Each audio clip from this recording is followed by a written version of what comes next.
tema a ser apresentado nesse Biotalks será o papel das populações tradicionais na preservação do cerrado. Antes de entrarmos no tema em questão, vou fazer uma breve introdução. O Cerrado é o segundo maior bioma brasileiro, correspondendo com cerca de 21% do território nacional. Está presente em 11 estados brasileiros e é o 22º bioma mais degradado no mundo e o segundo mais degradado do Brasil. O bioma apresenta uma grande biodiversidade que vai desde o campo limpo, em que as gramíneas predominam, até o cerradão, onde algumas espécies nativas, como o jequitibá, podem passar dos 30 metros de altura. Por conta dessa biodiversidade, o Cerrado apresenta paisagens lindas e diferentes em várias regiões do país. Já a população tradicional do Cerrado é caracterizada em 3 grandes grupos, todos presentes no bioma há séculos e apresentam características culturais e conhecimentos que envolvem profundamente a fauna e a flora do Cerrado. Os indígenas são a população nativa do Brasil e no Cerrado estão distribuídos em 109 territórios indígenas de 80 etnias diferentes. Apresentam um impacto positivo no bioma, pois a maioria depende do extrativismo para a sobrevivência. Porém, as comunidades são pequenas, o que não influencia na velocidade de desmatamento do bioma. Os quilombolas são descendentes de escravos africanos que se refugiaram em grupos no meio da floresta para sobreviver. São mais presentes no centro-oeste, Minas Gerais e São Paulo, e hoje em dia apresentam uma mescla de conhecimento dos descendentes africanos e da convivência com o cerrado. Já os caipiras são a maior população tradicional do Cerrado e o grupo mais diverso, com grande mudança cultural dependendo da região. Alguns desses subgrupos são os gerazeiros, as quebradeiras do coco babaçu, os vazanteiros e os apanhadores de flores sempre-viva.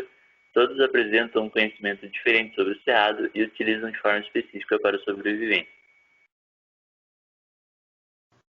O Cerrado apresenta uma grande diversidade de angiospermas que produzem uma grande variedade de frutos. Alguns dos mais importantes são o buriti, o pequi, a gabiroba e o tarumã, pois apresentam uma importância comercial e uma variedade na forma de preparo. Os frutos extraídos do cerrado podem ser utilizados na produção de massas, bolos, geleia, consumo in natura e mais um monte de coisa.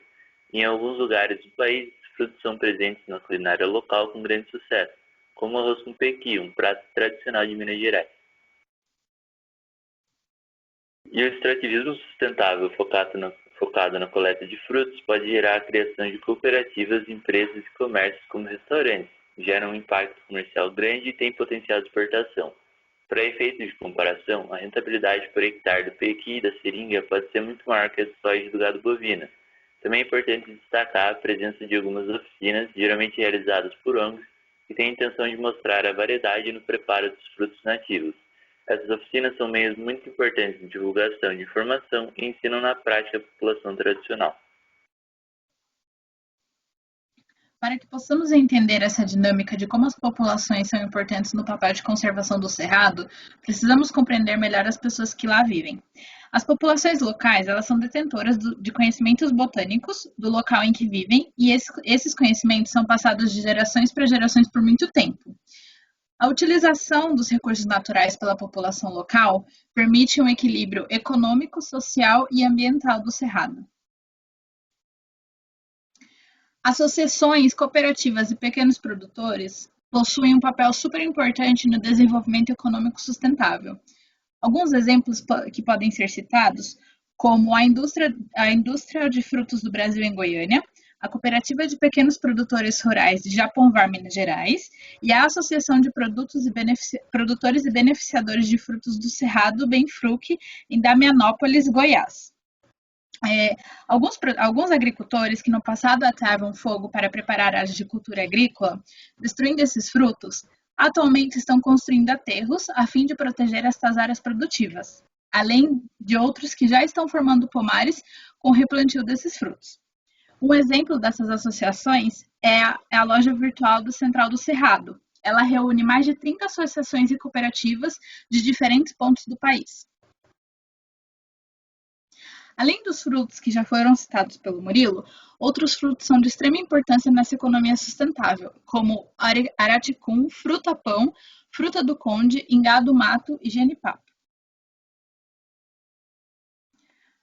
Além dos frutos, a população local também faz uso sustentável de algumas espécies medicinais que são utilizadas no tratamento de enfermidades, como angico, aroeira, cumbaru e jatobá do cerrado. São dezenas de espécies utilizadas no artesanato das plantas do cerrado. Existem povos que usam para fazer acessórios ou criar estampas com as tintas extraídas das folhas, ou também transformar as flores e frutos em cosméticos naturais. Seja qual for a motivação de cada um, todos eles travam uma luta em comum, que é preservar o cerrado por meio da conscientização e sustentabilidade. Eu trouxe aqui uma tabela das 30 plantas mais utilizadas na confecção dos artesanatos, mas eu vou falar especificamente de 5 delas. Primeiro é o buriti. Ele está presente em diversos biomas brasileiros e as suas folhas elas são usadas no artesanato para a confecção de bolsas, tapetes e peças decorativas. Os talos das folhas ou braços eles servem também para a fabricação de móveis e outros objetos utilitários. A fava de anta. A madeira da fava de anta ela é usada na confecção de caixas, compensados, forros, painéis, brinquedos e lenha. As suas sementes também são utilizadas para fazer artesanato. O jatobá. A sua madeira ela pode ser utilizada na confecção de móveis e também na construção civil, com vigas e assoalhos. O seu tronco ele oferece uma resina que é utilizada na indústria de verniz e a sua casca ela fornece um corante amarelo. O açoita-cavalo. Ele é usado na confecção de objetos utilitários e mobiliários. Os seus galhos eles usam para fazer cestos e açoites para cavalos, como já diz o nome da árvore. E suas sementes são usadas nos objetos de decoração. O bate-caixa. Como podemos ver, a casca da semente, ela parece um tridente e ela é muito usada em adornos artesanais.